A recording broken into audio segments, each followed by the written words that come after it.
Hello, everybody, and welcome to another general tarot reading aimed at guiding us through the coming week. I'm Kat, and this is the reading for the week of November 17th.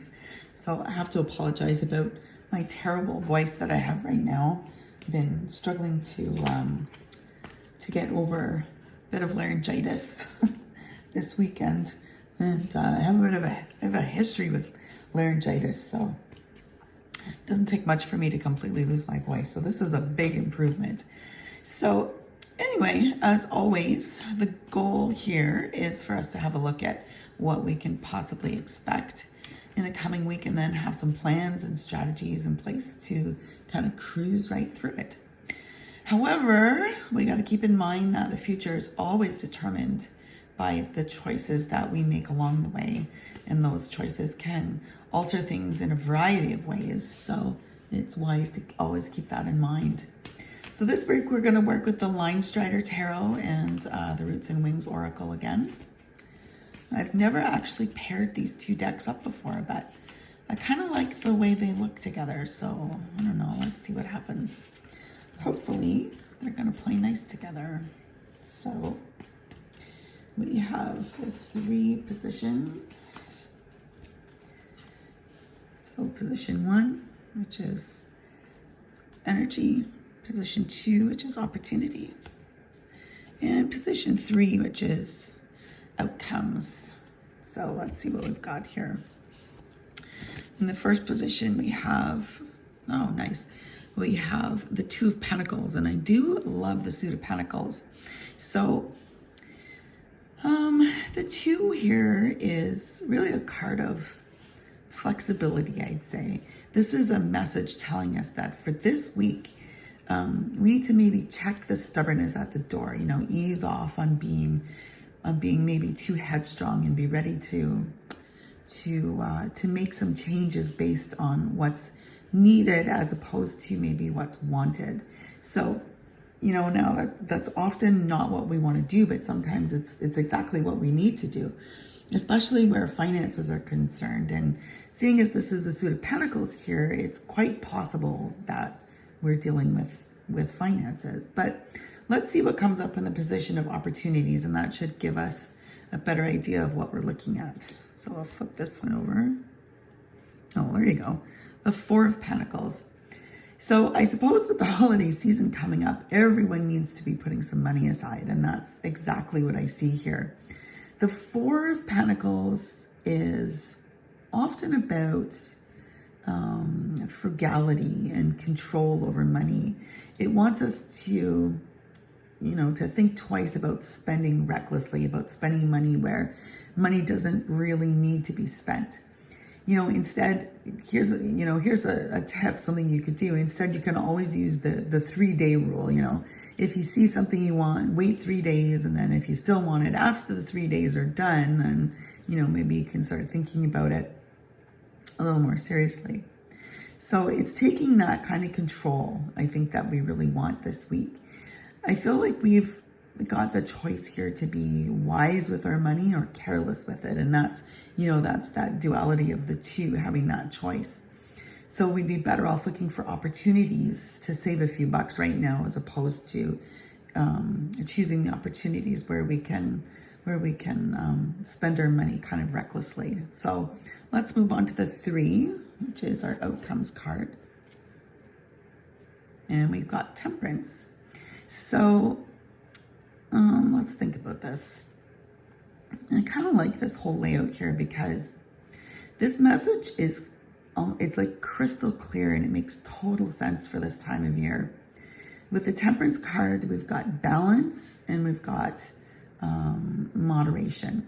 So you want to temper like your silly spending and concentrate on making sure that that the money's going to be there when you need it. So even though you'll have to compromise and maybe leave this hell item on the shelf, the outcome is going to be beneficial. And that's a struggle that I think everybody has. My husband does this all the time. He'll see something and he'll want to buy it just because it's on sale, just because it's a good idea. And I'm always the one to say, just because it's on sale doesn't mean that you need to buy it. And I think a lot of people see something and think, oh, that's such a great price, I should really pick that up. Sometimes we need to think twice about that. So this could be as simple as creating a budget that works for you, or saving money, or paying off debt. Or I don't know if you've ever heard of the JAR method, but we did that for years and it worked amazingly well for us. And but you have to really commit yourself to not spending foolishly. So, we made sacrifices along the way that not everybody in the family liked, but the outcome was brilliant. And by the time we relaxed with it, we were in a much better spot financially. So food for thought right there. So I guess that you didn't think you're going to get wise financial planning advice, did you? Anyway, so this week we want to change the focus of the Oracle card from wrapping things up to a message that we want to hear instead.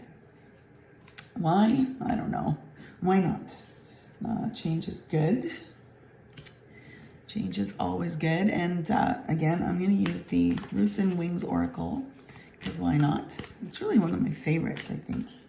One of my newer Oracle decks, but definitely became one of my favorites. So let's see what we get here.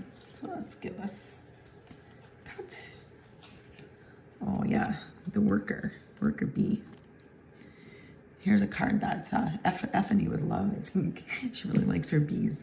So I see this card as working as part of a community.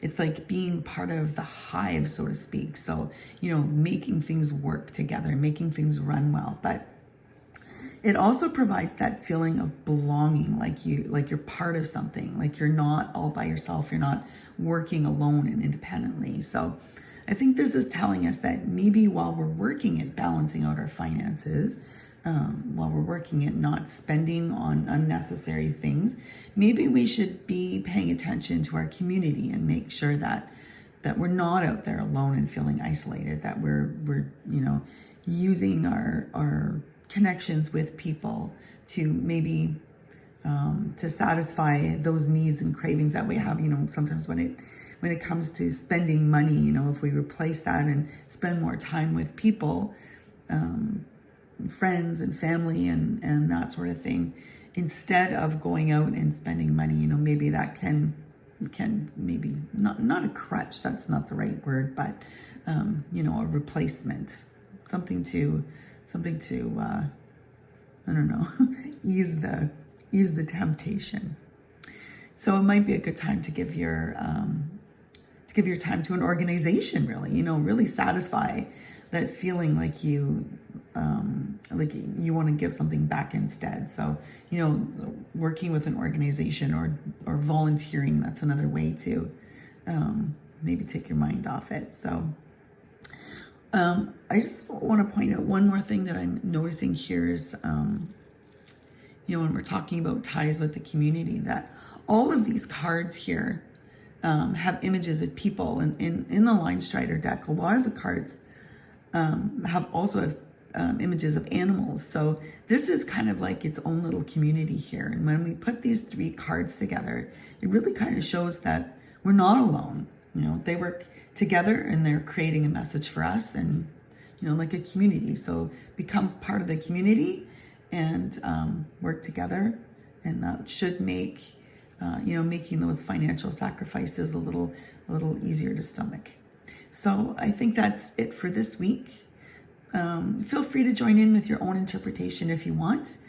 You can add that to the comments, and I'll be back next weekend. So see ya. Have a good week.